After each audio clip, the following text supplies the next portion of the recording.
넘치는 귀한 찬양 감사드립니다. 이제 오늘 우리에게 주는 하나님의 말씀을 다 같이 봉독하도록 하겠습니다. 오늘 우리에게 주는 말씀은 구약성경 룻기 1장 15절부터 18절까지의 말씀이 되겠습니다. 룻기 1장 15절로 18절까지의 말씀을 저와 한 절씩 교독하도록 하겠습니다. 먼저 15절 말씀 제가 읽습니다.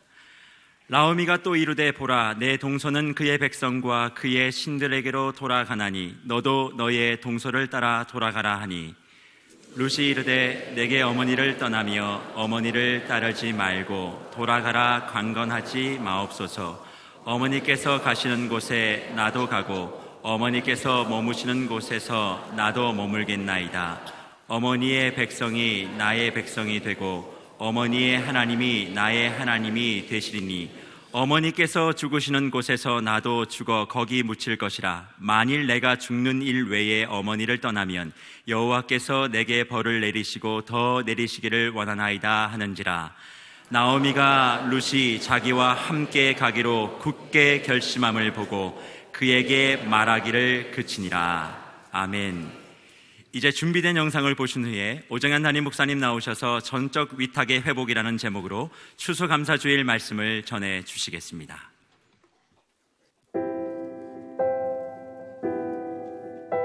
감사의 노래. 어두운 새벽 서초역 3번 출구. 아버지의 큰 손을 잡고 가는 새벽길은 하나도 무섭지도 춥지도 않았습니다. 많은 사람들이 잠든 시간, 반포대로 120일 번지는 햇빛처럼 환하게 불이 켜집니다. 온 가족이 말씀의 강단 앞에 앉아 두 손을 모을 때 아버지는 제 믿음의 키가 자란다고 기뻐하시고 어머니의 눈가에는 이슬이 맺힙니다. 고단한 삶의 일터에서 수없이 넘어질지라도 가정을 주시고 교회를 주시고 나라가 있게 하심을 감사드립니다. 사랑의 동산에 5월의 나무처럼 키가 크신 목사님이 계십니다. 함께 찬양하며 두 손 들고 기도할 때 우리는 특세와 일세가 되어 날아오르며 그곳에서 믿음의 둥지를 틀고 세상을 이기는 법을 배웠습니다. 1년 동안 새 생명을 품고 잘 달려왔다고, 내가 왜 울었는지 알고 있다고 지친 내 어깨를 토닥여 주시던 주님. 수많은 영가족들과 함께 먹던 바나나와 꽈배기, 따끈한 어묵은 주님께서 차려주신 정다운 식탁입니다. 사랑의 동산이 세상에서 가장 큰 집 되기를 기도합니다. 용서하지 못한 자, 용서받지 못한 자, 상처 입은 자, 상처 입힌 자, 모두 한 집에 모여 사랑의 샘물로 치유받게 하소서. 12월의 축제를 또 손꼽아 기다립니다. 글로벌 광장 성탄나무에 깜빡깜빡 전등이 들어오면 어둡던 세상이 환해집니다. 다락방의 기도의 등불이 꺼지면 환하던 세상이 어두워집니다. 주님께서 주신 오곡백과로 감사의 식탁을 차립니다. 문 밖에 서 있는 그들의 자리도 비워 놓습니다. 함께 안고 싶은 이름들을 그리워하며 은혜의 대로 위에 기도의 씨앗을 심으면 언젠가 반가운 꽃들이 피어나겠지요. 주님, 아직도 사랑하며 감사할 날들이 달력으로 한 장이나 더 남았습니다.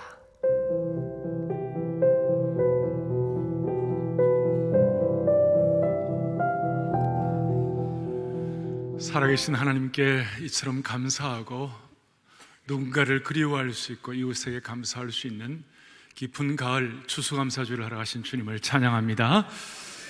저는 오늘 영가족 더욱 사랑 40일 사역을 앞에 놓고 전적 위탁의 회복이라는 말씀의 제목을 붙였습니다. 그리고 이 전적 위탁의 회복이라는 말씀을 이렇게 제가 제목을 쓴 이유는 오늘 이 말씀을 가지고 저와 우리 모두의 신앙을, 우리가 지금 살아가고 있는 이 신앙을 한번 점검해 보기를 원해서 이 말씀을 준비를 했습니다. 사랑하는 교우들, 우리 온 교회는, 사랑의 교회는 제자 훈련하는 교회고 제자 훈련에 대한 우리 소명이 있는 교회인데, 제자 훈련을 한다 그랬을 때 우리가 꼭 하나 필요한 것이 있어요. 그것이 뭐냐면 표준이 필요한 거예요. 저와 여러분들의 신앙을 점검해 볼 수 있는 뭐가 필요하다고요? 표준이 필요한 거예요. 표준. 점검할 수 있는 표준이 필요한 거예요. 그래서 우리가 제자 훈련을 할 때, 또 우리 교회가 사역 훈련을 할 때, 제자가 뭐냐, 예수님의 제자가 뭐냐, 제자는 예수님처럼 되고 예수님처럼 사는 것이다. 인격과 삶을 우리가 균형을 잡는 것을 말씀하고 있는데, 그 인격과 삶의 균형에 대한 표준이 필요하다는 것이에요. 그 표준이 뭐냐? 표준이 몇 가지 있는데, 소위 전략적 표준, 신앙을 제대로 살아가기 위하여, 영적 전투를 제대로 감당하기 위하여, 주님이 우리에게 부과하신 인생의 신앙의 순례기를 제대로 살아가기 위하여 우리에게 필요한 표준이 뭐냐? 표준이 몇 가지, 그 중에 첫 번째가 뭐냐면 전적인 위탁이라는 것입니다. 전적 위탁. 이 세상에서는 자주 쓰지 않는 용어이죠. 이 전적 위탁이라는 용어는 헬라어로 이 신앙이라는 말을 피스티스라고 그래요. 피스티스라고 그러는데, 이 피스티스라는 말의 뜻은 뭐냐면 그 중에 하나가 total commitment, 전적인 의탁이다, 전적인 위탁이다, 이렇게 말할 수가 있습니다.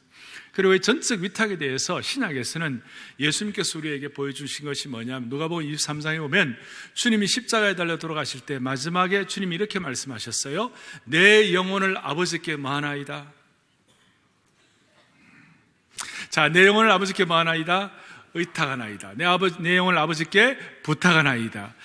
거기서 의탁과 부탁이라는 말이 나온, 거기에서 전적 위탁의 하나의 형태, 표준을 볼 수가 있습니다. 그리고 구약에 보면 시편 37편에 오면 우리의 삶에 있어서 주님 앞에 마음을 다하여 너의 길을 여호와께 맡기라 그랬어요. 너의 길을 여호와께 맡기라 그랬을 때 그것이 위탁이라고 말할 수 있는 것이에요. 오늘 이 예배를 통하여 정말 순수하게 우리 온 공동체가 주님께 우리를 의탁하고 맡기는 역사가 일어났으면 좋겠습니다. 제가 이 전적 위탁에 관해서 좀 우리 성도들이 잘 이해할 수 있는 어떤 내용이 없을까 하고 찾아보다가, 한국 사람들이 해외 이민을 많이 가는데 한국의 이민의 어떤 그 효시 비슷한 것이 뭐였냐면 1903년도에 인천에 있는 교회들을 중심으로 해서 저기 하와이에 이민을 갔어요. 지금부터 한 110여 년 전에 하와이 이민을 갔는데, 그때는 무슨 비행기가 있었던 것도 아니고 배를 타고, 한 달 동안 배를 타고 가가지고 하와이를 가는데, 인천에 있는 기독교인들 가운데 아주 젊은이들을 중심으로, 젊은 남성들을 중심으로 하와이 이민을 갔어요. 이민을 가서 이제 얼마나 고생을 많이 했는지 몰라요. 정말 노예처럼 일도 하고, 그러나 또 미국이란 나라가 자유의 나라니까 어느 정도는 또 신앙이 바탕이 되어 있으니까 자기가 열심히 살려고 하면 길을 열어주잖아요. 그러니까 그렇게 자리를 잡히고 나니까 이 젊은이들이 가정을 이루어야 되니, 가정을 이루려면 아내가 있어야 되는데 미국 사람들하고 결혼할 수는 없고 한국 사람들하고 결혼해 어떻게 하면 좋겠나 하다가 인천에 다시 편지를 보냈어요. 우리가 이렇게 결혼을 해야 되는데, 젊은이들 결혼해야, 청년들이 결혼을 해야 되는데 좀 선을 좀 보자. 그런데 선을 볼 수 있는 다른 길이 없어요. 무언가냐면 사진 한 장을 가지고, 그래서 그 당시에 사진 결혼이라는 것이 유행을 했어요. 이 사람들이 다시 인천을 와가지고 얼굴을 직접 면대가 보면 좋겠는데 다 하나도 없이 사진 한 장 달랑 들고, 사진 들고 남자도 이 여자가 내한테 오는구나 이렇게 생각했고, 이 인천에 있는 여인들도, 이 젊은 여성들도 하와이를 가면서 사진 하나 달랑 들고 사진 한 장에다가 인생을 건 거예요. 그래가지고 가서 가정을 이루고 서로 젊은이들끼리 결혼을 했습니다. 잘 살았을까요? 못 살았을까요? 하여튼 그 사진 한 장이다. 그리고 그 후예들이 지금 하와이에서 하와이 주법원, 연방법원의 판사들도 하고 상당한 이렇게 후대를 이어가고 있어요.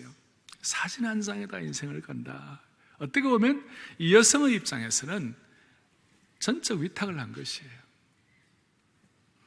오늘 이것을 성경 본문에 룻기 1장, 이 룻기 1장은 사사시대 때, 룻기 1장에 나와 있잖아요. 뭐라 나와 있습니까? 사사들이 치리하던 때에 무슨 일이 벌어졌는가? 그 땅에 흉년이 들었다 그랬어요. 특별히 베들레헴이라는 땅에 흉년이 들었어요. 베들레헴이라는 뜻은 떡집이라는 뜻이에요. 떡집이란 것은 떡집이니까 먹을 것이 있는 곳 아닙니까? 근데 여기 상당히 많은 걸 시사하고 있고 영적으로 우리가 깨닫는 것이 많이 있는데 떡집에 떡이 없는 것입니다. 그러면 여기에 이제 어떤 사람이 있었냐면 엘리멜렉이라는 가장이 있었고, 그 다음 엘리멜렉에는 말론과 기련이라는 두 아들이 있었어요. 그리고 아내 이름이 나오미라는 아주 참 멋진 아내가 있었어요. 나오미라는 이름의 뜻은 기쁨이라는 뜻이에요. 밝고 환한 아내가 있었고, 말론과 기련이 있고, 그 다음에 엘리멜렉이라는 가장이 있는데, 본인들이 사는 베들레헴에 흉년이 드니까 먹을 것이 없으니까 이래 있다가는 우리 가족들이 살기가 힘들겠구나 해가지고 지금으로 말하면 이주 비슷하게, 이민 비슷하게 어디로 가냐, 모압 땅으로 간 것이에요. 거기서 참 우리 안타까운 것은 엘리멜렉이 하나님의 백성들인데 베들레헴에서 먹을 것이 없다 하더라도 하나님의 공급을 기대하면서 인간적인 공급이 없더라도 하나님을 집중하고 하면 하나님 나름대로 길을 열어주실 텐데, 어떤 면에서 좀 저쪽 모압 가면, 모압이라는 땅에 가면 더 풍성하다는 말을 듣고 그쪽으로 간 거예요. 그래서 요단강을 도하를 했는데, 모압 땅이 요단 이쪽에 있으니까 도하를 했어요. 그걸 제가 일컬어서 불신앙의 도강을 한 거예요.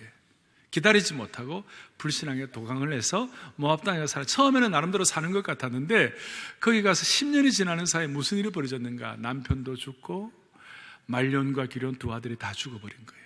집안에 그냥 우환도 이런 우환이 없죠. 그러니까 나오미가 시어머니로서 거기서 이제 두 자부를 보았어요. 며느리를, 하나는 오르바라는 첫째 자부를 보고 둘째 자부는 룻이라는 자부를 보았어요.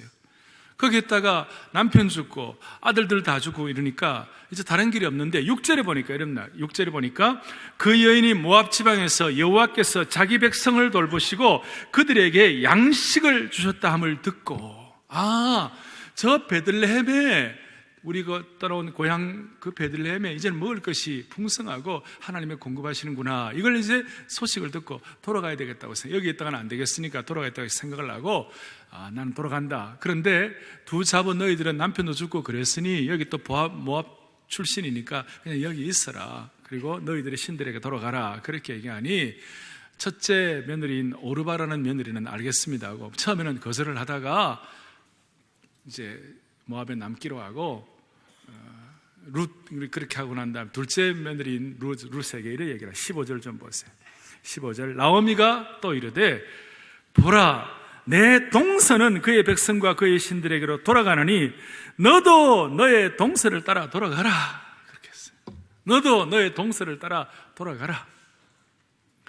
그래, 아니 일반적인 기대는 룻도 돌아가겠구나 이렇게 생각했을 거예요. 그런데 룻이 뭐라고 했느냐, 아마 나오미에게 감화를 많이 받았든지 나오미가 섬겼던 그 하나님에 대해서 마음이 열려가지고 하나님에 대한 영적인 어떤 통찰력과 또 헌신이 있었던 것 같아요. 그러니까 룻이 참 대단한 얘기를 하는 거예요. 16절과 17절을 고백하는데 특별한 고백이고 특별한 말씀이에요. 룻이 뭐라고 그러느냐, 룻이 이르되 내게 어머니를 떠나며 어머니를 따르지 말고 돌아가라. 제발 강권하지 마옵소서. 어머니께서 가시는 곳에 나도 가고 어머니께서 머무는 곳에서 나도 머물겠나이다. 그 다음에 보세요. 어머니의 백성이 나의 백성이 되고 어머니의 하나님이 나의 하나님이 되시리니 17절 어머니께서 죽으시는 곳에서 나도 죽어 거기 묻힐 것이라. 대단한, 만일 내가 죽는 일 외에 어머니를 떠나면 여호와께서 내게 벌을 내리시고 더 내리시기를 원하나이다. 아이고 대단한 고백이에요. 이 무슨 유대 지파라든지 이스라엘의 정통 어떤 아주 대단한 집안 출신이 얘기한 것이 아니에요. 모압 지방의 어떤 여인이 얘기한, 모압이라는 곳이 어떤 곳이에요? 과거에 롯 잘 구별하셔야 됩니다. 롯이라는 사람이 자기 딸들과 통간을 해가지고 낳은 그 자식들이 이룬 족속이 모압이라는 곳이에요. 어쩌면 저주받은 곳이에요. 그런데 거기서 이런 영적인 대단한 분별력을 가지고 고백을 하는 것이에요. 저희 교회는 제자훈련과 사역훈련을 하면서 전적 위탁, 제자의 삶의 표준이 있는데 첫 번째 표준이 뭐냐? 그것이 전적 위탁인데 전적 위탁의 가장 중요한 예가 뭐냐? 룻기 1장 15절 16절의 이 예이다. 이런 얘기를 하면서 룻이 고백한 그 고백을 우리도 할 수 있도록 도와주십시오. 룻이 고백한 그 고백이 내 고백이 되게 하여 주십시오. 그러면서 우리가 연습을 해요. 뭐라고 연습을 하냐면 루시 이르되 하는 그 루시라는 이름 대신에 내 이름을 넣고 여기 어머님의 하나님이 어머니를 떠나지 말고 가라 이렇게 말하지 말라. 어머니 대신에 예수님을 넣고 이렇게 해서 룻 대신에 나, 어머니 대신에 예수님을 치환해서 꼬박꼬박 고백을 할 때 이것이 전적 위탁이구나 이런 것을 한번 확인할 수 있도록 이렇게 하시는 거예요. 우리 한번 해보시겠어요? 누구 가로대 할 때 한번 해보세요. 예, 저기 우리 영상을 좀 보십시오. 보시면서 저기 누가 이르되 할 때 거기 여러분들 내 이름을 넣어가지고 한번 여러분들이 고백을 해보세요. 어머님 대신 예수님을 넣어가지고 시작. 아니 다시 한번 여러분 이름이 확실하게 나와야 돼요. 저는 오정현이 하겠어요. 제 이름이 여러분들이 들리지 않을 정도로 크게 하세요. 시작. 오정현이 이르되 내게 예수님을 떠나며 예수님을 따르지 말고 돌아가라 강권하지 마옵소서. 예수님께서 가시는 곳에 나도 가고 예수님께서 머무시는 곳에서 나도 머물겠나이다. 예수님의 백성이 나의 백성이 되고 예수님의 하나님이 나의 하나님이 되시는 17절도 예수님께서 죽으시는 곳에서 나도 죽어 거기 묻힐 것이라. 예수님을 떠나면 여호와께서 내게 벌을 내리시고 더 내리시기를 원하나이다 하는지라. 아멘. 이 말씀을 우리가 이렇게 한번 해볼 때에 뭔가 가슴이 뭉클하고 뭔가 저릿하는 그런 느낌이 있는 것입니다. 아멘. 여러분, 우리가 주님을 섬긴다 그랬을 때 이 전략적 표준이 뭐냐? 예수님이 가시는 곳에 나도 가고 예수님이 죽는 곳에 나도 죽겠다. 죽는 거 외에 예수님 떠나면 나는 그냥 아무것도 아니다 라고 이를 고백할 정도로 이런 내용들이 우리 마음속에 자연스럽게 뿜어져 나올 수 있다면 이것이 오늘 공동체의 큰 축복이 될 것이라고 확신합니다. 16절에 이렇게 되어 있잖아요. 예수님, 어머님의 백성이 나의 백성이 되고 어머님의 하나님이 나의 하나님이 되시리니. 이것은 뭐냐? 이런 전적 위탁의 고백을 서로 주고받으면 상호 공동체의 축복의 역사가 서로 공감이 되는 것이에요. 서로 함께 살고 함께 새로워지는 그런 축복을 주님께서 허락해 주시는 것이에요. 그러니까 저주받은 모압 족속의 룻이 나오미와 함께 이런 고백을 할 때 하나님이 나오미도 살려주시고 룻도 살려주시는 것이에요. 최근에 저희 교회에 무슨 일이냐, 지난주에 있었던 일인데요. 남제자반, 포에버 남제자반, 60대 남제자반이에요. 60대 남제자반. 거기에 이제 제자반에서 나온 고백이에요. 간증이에요. 어떤 한 분이 60대 어떤 우리 제자 훈련하는 60대 어른 한 분이 이런 얘기를 하는 거예요. 2015년 나는 불가능에 도전하는 심정으로 제자훈련을 시작했다는 거예요. 그런데 몸은 뭐냐? 간경화 말기였던 내가 기적적으로, 간경화 말기니까 사형선고 아닙니까?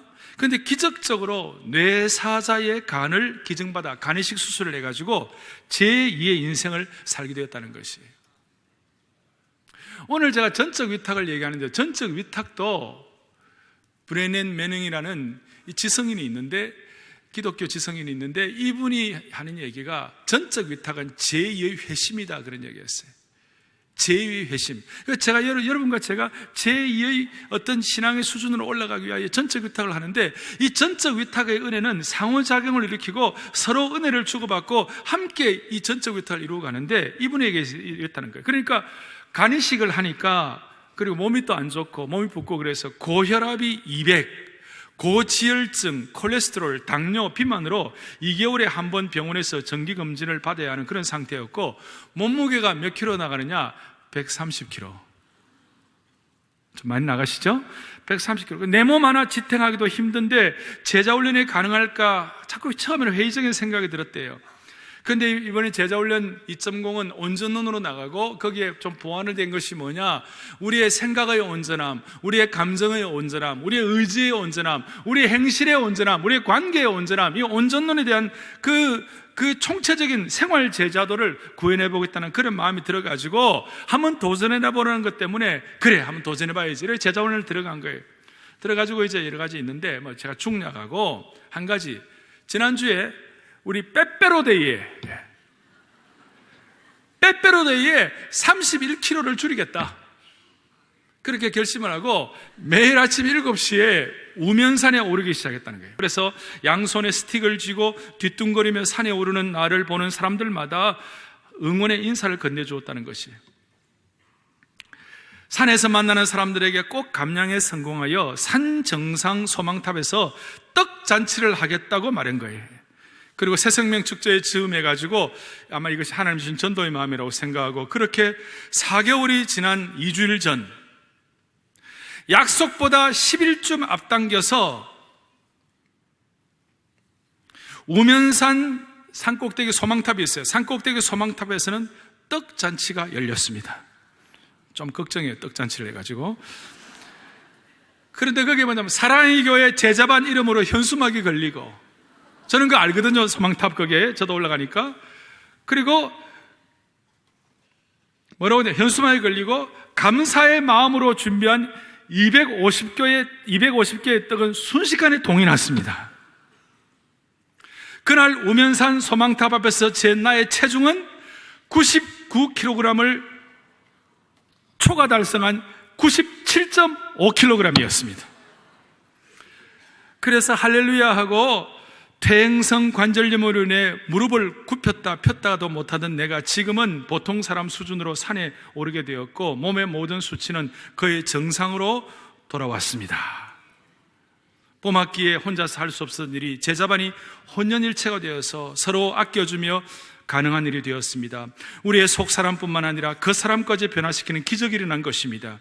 99kg의 목표가 달성된 후 형제들이 요일마다 나의 산행 파트너가 되어주고 있습니다. 나의 영가족인 제자반 형제들이 나를 위해 땀과 눈물을 나눠준 것처럼 나도 제자반 형제들과 이웃을 위해 나의 땀과 눈물을 흘리는 일에 평생 헌신할 것입니다. 온전한 제자훈련 2.0 만세! 그래서 나왔어요. 만세. 뭘 말합니까?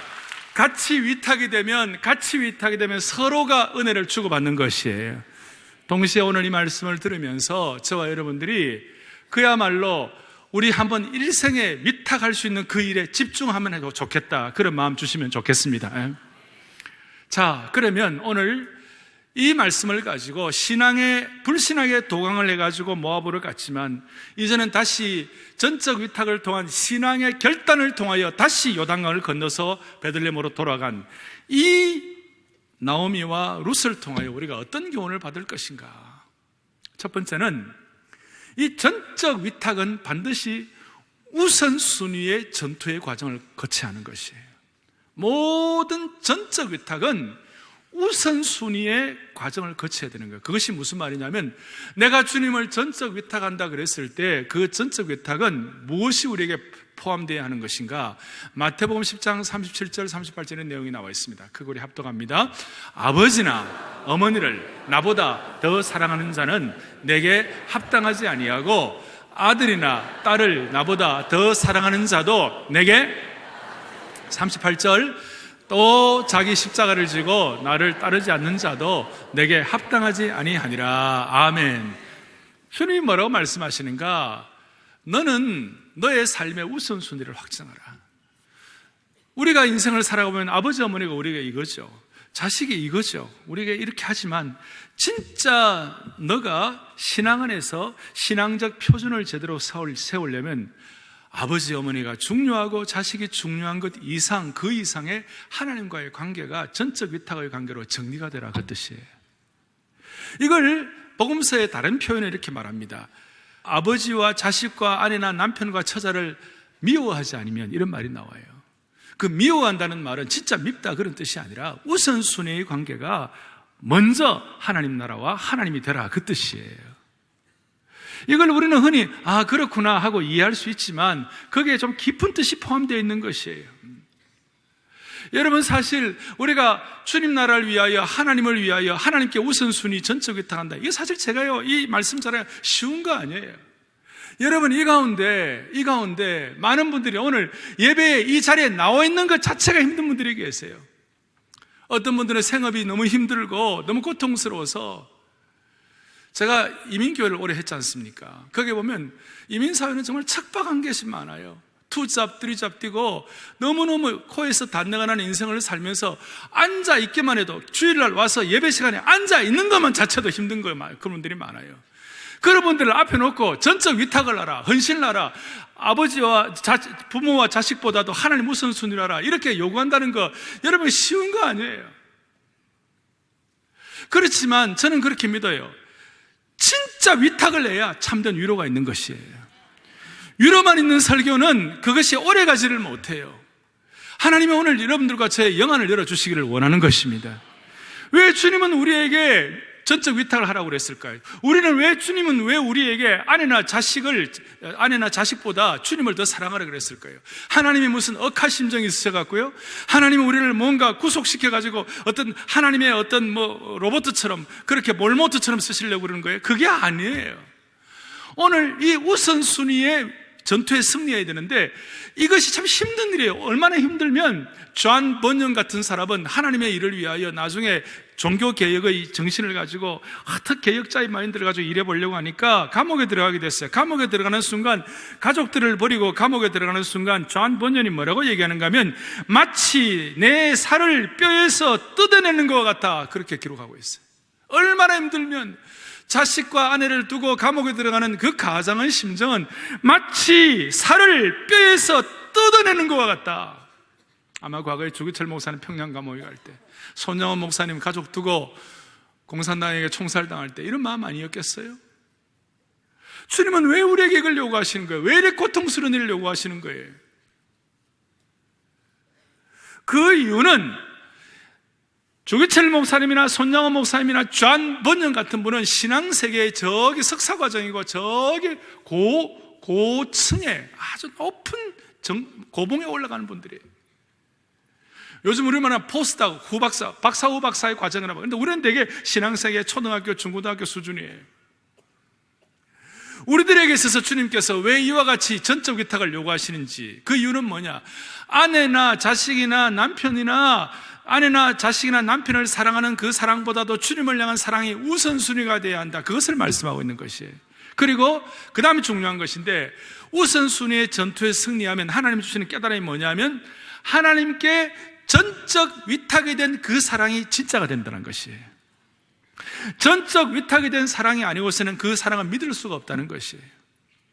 우리가 한평생 살아가면서 처음에 젊은이 시기에 남자와 여자 젊은이가 사랑에 빠져가지고 그야말로 정말 너 없으면 나 없고 해가지고 어떻게 합니까? 사랑에 불타죠. 지금도 불타고 있습니까? 그렇지 않죠? 2, 3년 그래 하고 지금은 좀 담담한 관계시죠? 젊을 때 2, 3년처럼 불타버리면 우리 불타 죽어요, 지금요. 근데 우리에게는 지금 주님이 뭘 요구하시는가? 그것이 아니라는 것이에요. 그게 뭐냐면 하나님을 향한 사랑이 진짜가 되어야 아내를 향한 사랑이 진짜가 되고 자식을 향한 사랑이 진짜가 된다는 것이에요. 처음 제자훈련을 할 때 대체적으로 한국은 아내가 신앙적으로 영적으로 눈이 먼저 뜨여져 있으니까 아내들이 영적으로 더 눈이 열려 있고 이러니 먼저 예수를 믿고 나중에 이제 남편들이 예수를 믿는 그런 경우가 많죠. 아내가 먼저 제자훈련하고 나중에 이제 남편이 제자훈련할 때가 있어요. 제자훈련 처음 할 때 또 신앙 초기에 남편들이 처음 이 말씀을 앞에 놓고 남편이나 자식들을 나보다 더 사랑하면 또 미워하지 않으면 합당하지 않았다, 이런 얘기를 들을 때 남편들의 입장에서는 이거 무슨 교회가 이러냐, 무슨 가정 파괴냐, 아니면 무슨 광신도 만드는 거냐, 그렇게 충분히 나름대로 반박할 수도 있고 그런 의문을 가질 수 있지만, 오늘 우리가 전적 위탁의 입장에서 앞에 놓고 진정한 은혜는 위로가 아니라 위탁이라는 말을 앞에 놓고 우리가 이렇게 생각하는 거예요. 무슨 뜻이냐면 진짜 아내와 남편이 제대로 사랑하려면 하나님을 향한 전적 위탁이 되지 않는 그 사랑이 없으면 안 된다는 것이에요. 수십 년 신앙생활에 보면 이것이 더 확증이 되는 것이에요. 예를 들어 이런 뜻이에요. 아침에 저 같은 경우는 자고 일어나면 제 옆에 아내가 침상에서 저보다 먼저 일어나가지고 무릎을 꿇고 침상에서 간절히 기도해요.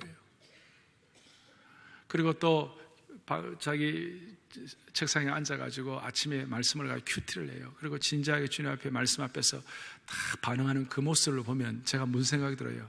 아, 이 아내가 적어도 내가 어려워도 나를 버리지는 않겠구나. 나를 버리지는 않겠구나. 이 하나님으로부터 이 은혜가 있는 아내, 여자니 적어도 내가 은퇴하고 내가 삼식이가 돼도 나를 버리지는 않겠구나. 간식까지 먹어도 나를 보호해 주겠구나. 여러분, 그냥 내가 하는 소리가 아니에요. 진짜 신앙으로 무장된 그 아내는 그 남편을 진짜 지사충성으로 사랑할 수 있어요. 그리고 하나님을 향한 진정한 사랑이 동기가 된 그 부모의 사랑이 자식을 진짜 사랑할 수 있는 것이에요. 하나님 편에서, 신앙적 차원에서 자식을 사랑하는 거예요. 내 스타일로 사랑하는 것이 아니고. 그러니까 오늘 저와 여러분들이 오늘 귀한 이 시간 마음에 다짐할 것은 뭐냐? 다시 한번 우선순위의 영적 전투를 통하여 하나님을 향한 진정한 사랑이 자식을 위한 참사랑, 아내를 위한 참사랑, 남편을 위한 헌신적인 사랑, 한평생 이 사랑의 수준과 사랑의 고결함이 때묻지 않을 수가 있다는 것입니다. 그거 하나 적용할 수 있고, 두 번째, 요즘 최근에 제가 깨닫는 것이 있어요. 그것이 뭘 깨닫느냐 하면, 뭘 마음속에 깨닫는, 이런 걸 깨닫는 거예요.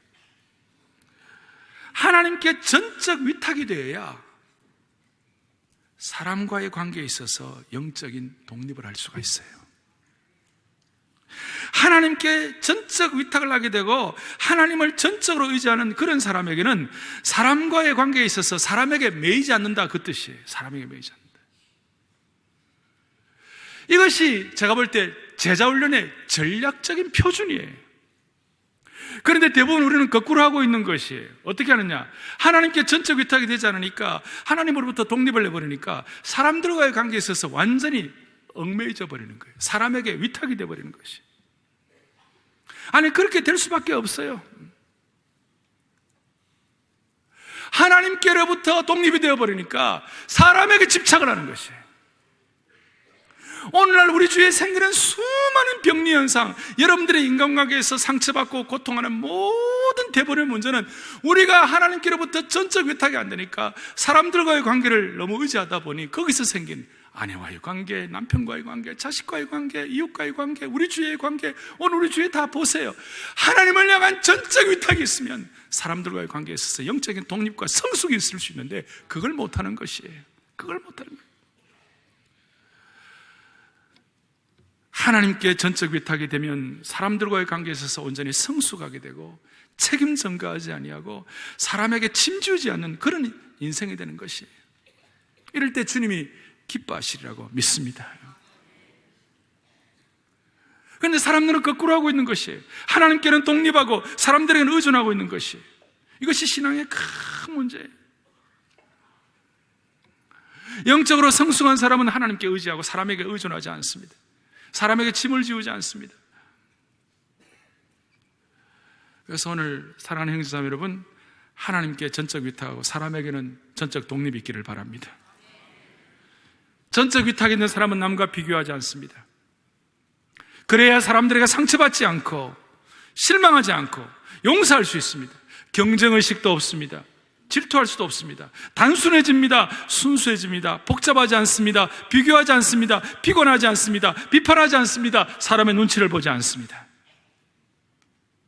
건강한 독립성을 갖게 하시는 것입니다. 이것은 사랑과의 관계도 마찬가지예요. 사랑의 관계도 아까 제가 하나님께 전적 위탁이 되어야 진짜 사랑할 수 있다고 그랬는데 오늘 여기서 우리가 생각할 거 있어요. 사랑하는 형제자매 여러분, 이 가운데 인생을 30년, 40년, 50년을 살았지만 진짜 사랑이라는 것이 무엇인지를 맛보지 못한 분들이 계시다면 이유는 딱 한 가지예요. 그 이유는 간단해요. 하나님의 사랑을 아직 맛보지 못했기 때문에 방황할 수밖에 없는 것입니다. 우리의 삶이 실망하고 상처 입고 여전히 마음속에 텅 빈 공간이 입을 벌리고 있는 이유가 무엇입니까? 날마다 갈증하고 날마다 허전한 이유가 무엇이에요?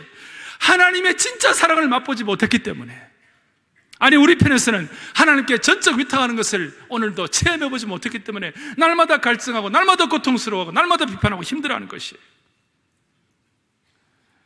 오늘 하나님 전적 위탁함으로 말미암아 사람을 두려워하지 않는 축복을 주시기 원합니다. 우리가 하나님께 전적 위탁을 하고 사람에게 매이게 되면 우리는 다 인기 영합주의자가 될 수밖에 없습니다.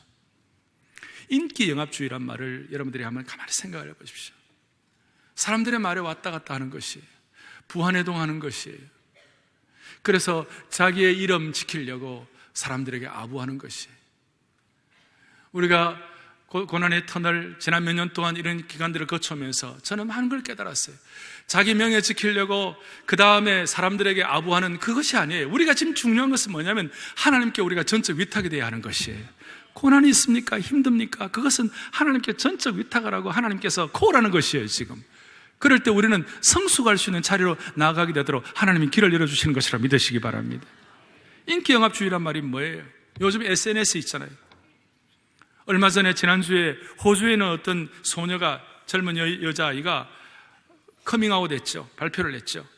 그는 팔로워, 트위터 팔로워 아니면 페이스북 팔로워에 57만 명의 팔로워를 갖고 있는 호주의 소녀가 나는 더 이상 못한다고 자기 사진을 삭제하고 그러고 난 다음 대신 이 SNS의 어두운 면을 알려서 화제가 되었습니다. 인터넷 속에 완벽한 그 여인을 보면서 그들처럼 되고 싶다. 그리고 자기도 스타가 되고 싶고. 그런데 그것이 사실은 가식적인 삶이었다는 것이. 거기서는 행복을 찾을 수 없다는 것이. 그 안에서 가면을 쓴 채 삶을 꾸리거나 거짓 미담, 심지어 무고한 사람에 대한 명예훼손, 심지어 남들의 관심을 받기 위해 튀는 언행을 일삼는 것. 그래서 신조어가 생긴다. 그것이 뭐냐? 요즘은 SNS 관심 종자라는 말이 생겼어요. 남에게 대한 인정 욕구가 화를 불러일으킨다는. 그래서 더 이상 이렇게 불행한 삶을 살 수 없다고 57만 명을 사이 끊어버리고 다 문 닫아버렸어요. 그러니 사람들이 여기에 SNS 관심 종자가 되면 모든 관심이 좋아요, 나빠요, 선풀, 악풀 거기에 다 가 있고 거기에 횟수에 가 있고 그러다 보니까 여론몰이, 집단 편향, 집단 양극화가 생기기 시작한 거예요. 오늘날 우리 사회가 그렇다는, 제가 다 설명할 수는 없지만 사랑하는 교우들이여, 이 귀한 날 우리의 마음속에 간절한 마음을 가지고 나는 주님께 향한 전적 위탁 때문에 사람에게 더 이상 의탁하지 않겠습니다. 사람 때문에 왔다 갔다 하지 않겠습니다. 이렇게 살면 우리는 지난 토요일날 토비세에 우리가 나눈 은혜의 말씀이 있잖아요. 예루살렘 성을 예수님 입성하시는데 예수님께서 나귀를 가져오라 그래서 당나귀를 가져왔어요. 당나귀가 예수님을 태우고 지나가는데 그 앞에다가 막 호산나하고 종려나무 가지를 막 앞에 놓고 어떤 사람들은 겉옷을 벗어놓고 그러니까 당나귀가 너무 신이 났어요. 오, 사람들이 나를 향하여 환호성을 지는구나.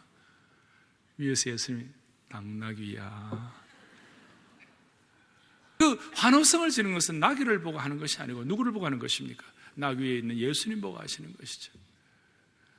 우리는 주님 섬기다 보면 우리도 모르게 허전할 때가 있고 우리도 모르게 앞에 뭐가 걸쳐져 있고 뭐 놓여져 있고 그냥 겉옷을 벗고 사람들이 칭송을 하고 그러면 좋고 그렇지 않으면 막 실망하고. 여러분 그거 아니에요. 우리는 예수님을 태운 당나귀예요. 저와 여러분은 예수님을 태운 당나귀인 줄로 믿습니다. 그러니까 실망할 것도 없고 좌절할 것도 없는 거예요. 주님을 태우고 가고 있기 때문에. 사역이 잘 되고 열매가 있으면 착각하면 안 되고 주님께서 하셨기 때문에 생각하고, 그래서 우리는 묵묵하게 당나귀의 삶을 살아가면 되시는 거예요. 따라하겠습니다. 우리는 21세기에 전적 위탁된 나귀입니다. 오늘 이렇게 해서 묵묵히 한결가기를 바랍니다.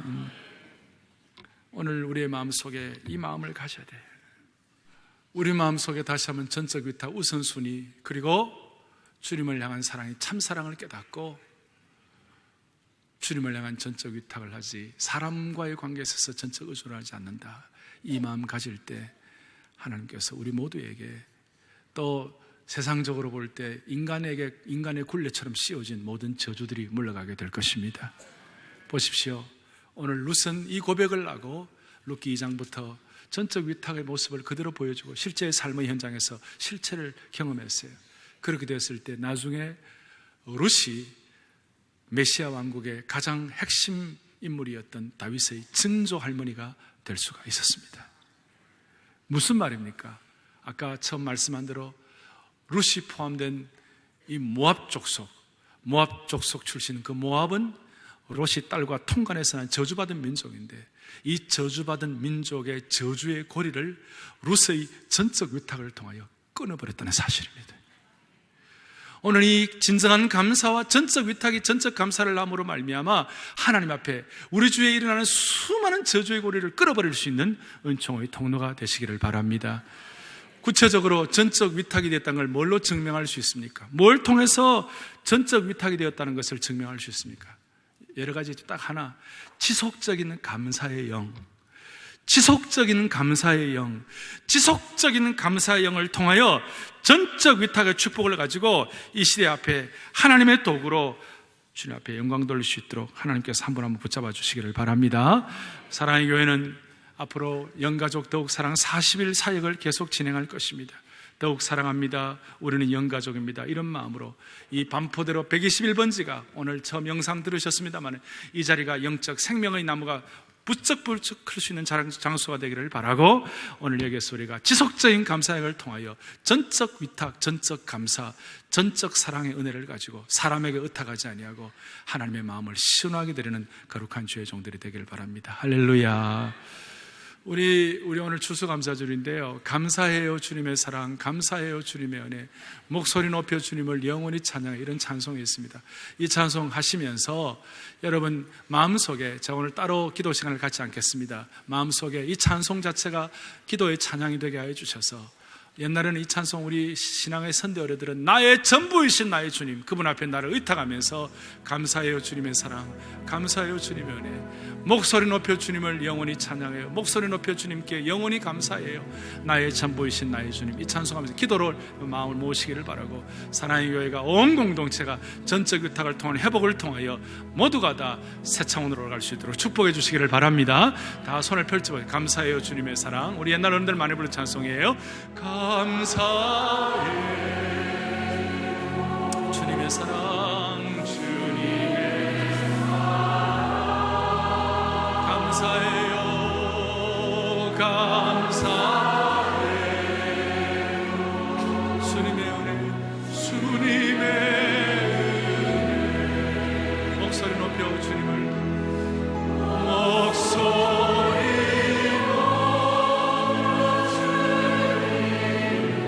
영원히 찬양해요, 영원히 찬양해요,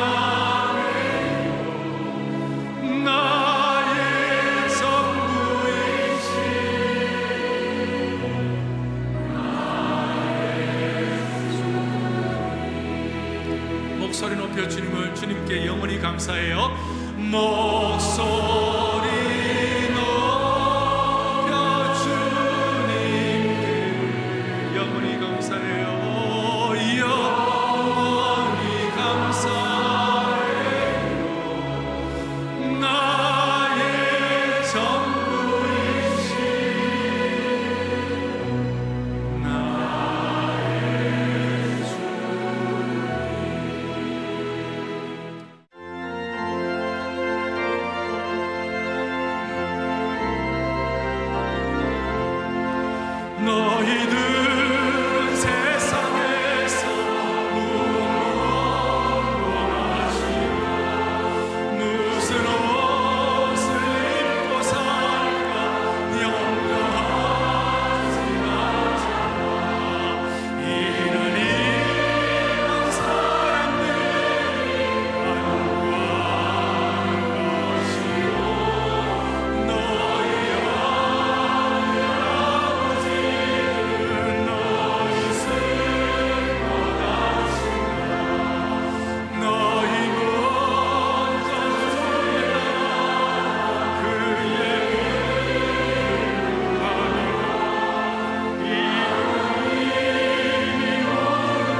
아버지는 너희 쓸 것 아신다.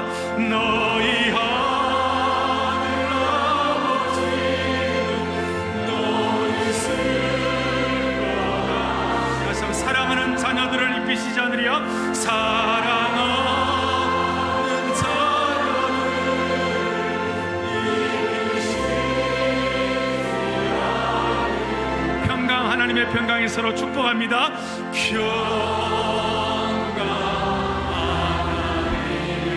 옆 사람 보면서 당신의 삶에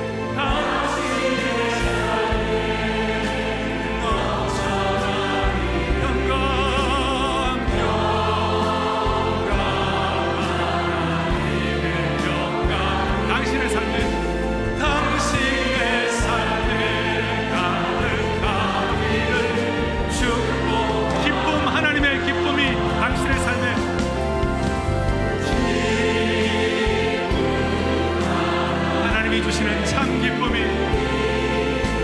당신의 삶에 넘쳐나는 기쁨,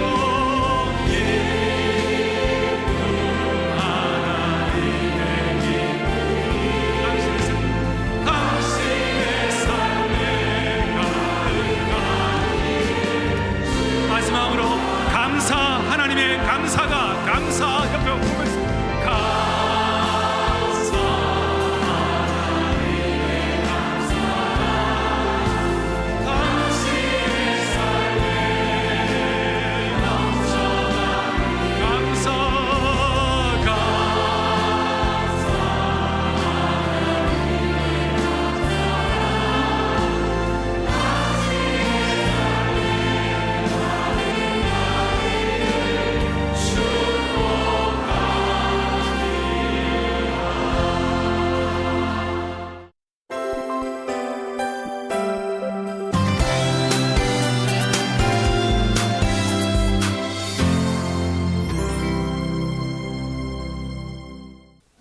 대학 수학능력시험이 치러진 지난 12일 사랑의 교회 본당에는 수험생 자녀를 둔 학부모들이 함께 자리했습니다.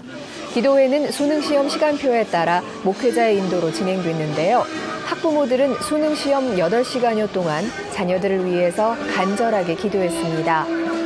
오후 늦은 시간 수능시험을 치른 수험생들이 홀가분한 발걸음으로 고사장을 나섰고 사랑의 교회에서는 수험생들을 위한 글로리 페스티벌이 열렸습니다. 글로리 페스티벌은 수능을 마친 친구들을 위로하고 격려하기 위해 준비한 시간입니다. 이 시간을 통해서 우리 시험을 마친 친구들이 영국간의 회복함을 얻었으면 좋겠고요. 또 인생에 대한 새로운 비전과 소망을 품는 그런 시간이 되었으면 좋겠습니다. 수험생들은 하나님 앞에 지친 마음을 내려놓고 찬양하며 참 평안을 얻었고 긴장을 풀어주기 위한 레크레이션 시간에는 친구들과 어울려 즐기며 스트레스를 날려보냈습니다. 그리고 대학부 선배들의 다채로운 공연이 이어졌는데요. 후배들을 격려하기 위해 정성껏 준비한 공연으로 대학부에서의 만남을 기약하며 응원의 메시지를 전했습니다. 찬양도 너무 좋고 같이 함께하는 시간이라서 긴장도 덜 되고 힘 생기는 것 같아요. 이제 새로운 시작을 앞둔 수험생들. 마지막까지 서로를 격려하며 남은 입시 과정을 잘 마치고 하나님이 주신 비전을 향한 첫걸음을 잘 내디디길 바랍니다.